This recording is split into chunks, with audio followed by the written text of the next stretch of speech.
Imperator Rome might have been the perfect Paradox game if it hadn't been for this little thing called itself. Because as fate would have it, the game crash-landed onto the strategy gaming scene in 2019, received a grand redemption in 2021, but sadly failed to bounce back in terms of player numbers. Despite this, it remains one of the most fascinating Paradox games to me. It took so much inspiration from virtually every Paradox game that came before it, and created something that in the end offered a truly unique experience. In fact, I'd go so far as to say that in many ways, Imperator Rome's parts had the potential to create an ideal Paradox title, exactly because it feels like it tried to include as much as possible. And if there are games you're excited for or have been holding off buying, make sure to check out the proud partner of this channel, Instant Gaming.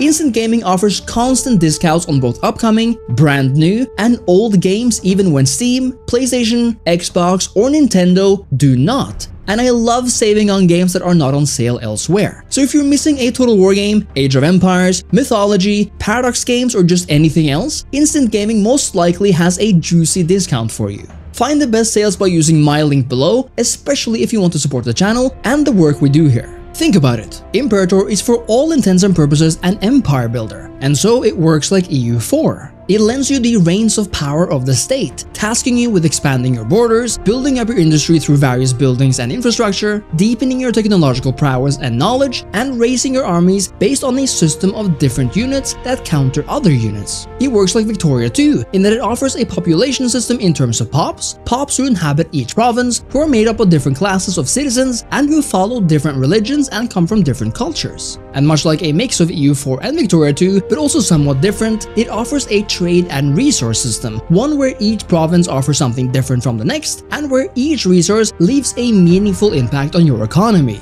citizen happiness, and ability to further your goals. It works like CK2, where your realm is made up of characters and families, characters with their own goals, ambitions, and personalities, and whom you must manage and pay attention to in order to run a stable empire. And it even takes inspiration from Hearts of Iron 4, where the national mission system takes you on paths that often are mutually exclusive with others, and in terms of warfare, both armies and their compositions are crucial to achieve victory in the long run. The inspiration from the various other historical Paradox series is evident, and I think that's partially why the fundamentals are so great here. Indeed, what Imperator Rome did to innovate on its own makes it even better. A system of laws that took me some time to figure out, because you see, this system isn't linear and isn't cumulative. Instead, laws can unlock over time based on your progress in technological advancements, but more importantly, per section of laws, and you can only ever enact one at any time. This means that you much more than elsewhere shape your society based on your current needs, and therefore also reap the rewards or malices this brings. Think of the makeup of your National Assembly or election reforms. It feels natural that only one of these assemblies represent the state, or that you must choose which of these to empower.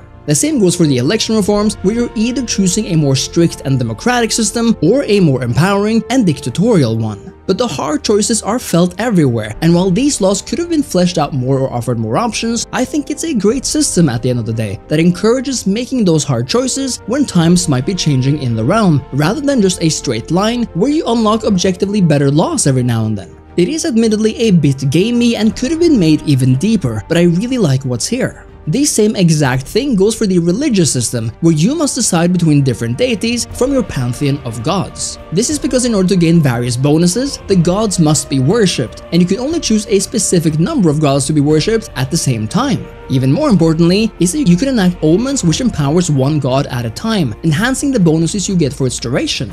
These deities can also be changed out for other deities when you wish, which again differs a lot from the religious systems in most other Paradox games, where you either reap most of the rewards from being, say, Catholic or Sunni Muslim, while also getting the malices for the duration of the game should you stick with your religion. One massively important aspect of Imperator Rome, which I don't think we talk about enough, is that it was the first game to truly expand what it meant to play on a modern Paradox map. Imperator Rome offers essentially the same geographical scope as a Crusader Kings 2 or 3 give or take, meaning that it ranges from Portugal in the west to, in this case, India in the east, and Norway in the north to Saharan Africa in the south. Now this is larger than CK2, but smaller than EU4 and Hearts of Iron, so it's nothing special in this sense. But where Imperator Rome does something incredible is in its geographical size, in its amount of map tiles if you will. Because Imperator's map is massive.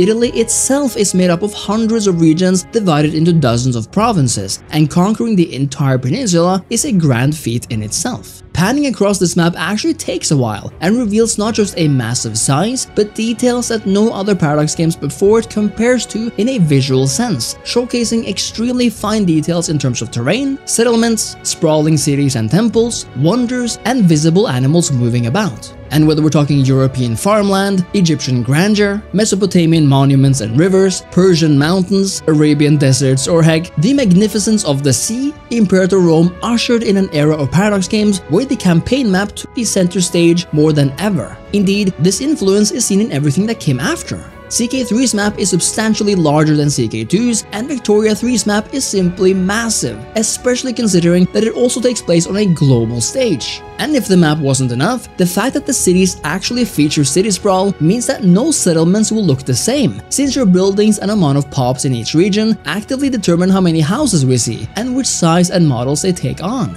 This is something CK3 actively does wrong in my opinion, since their settlements basically look the same throughout the game. And somehow, Imperator also just nailed it with its military innovations, both in terms of visuals and management. Just like the map, the army models arguably remain the finest in Paradox history, with each one offering detailed features and striking color schemes. But an army isn't just an army, because whether we're talking conscripted levies or professional ones, your experience of managing armies will change over time and depending on your laws. And if you manage to finally establish standing armies made of legions, the game becomes so much deeper. Now comes the time when you have to assign legions and tribunes to legions. Think of flank sizes and which units will make up each legion, and who they might succeed the best in fighting against. The legionary system even adds accolades and traditions to each individual army, meaning that over time, your legions will become distinct and unique armies that excel in different aspects of warfare. I mean, heck, they can even build roads and connect your empire together. It doesn't get much better than that. When it comes down to it, Imperator Rome does so much right that it's an absolute tragedy that it's not more popular. And in some ways, I think it was actively sabotaged. The character system, for one, does still leave a few things to be desired in feeling as natural as the system does in CK3. And of course, we can't understate the damage it did to Imperator, how gamified and abstract virtually all of its systems were in its first 2 years of lifetime.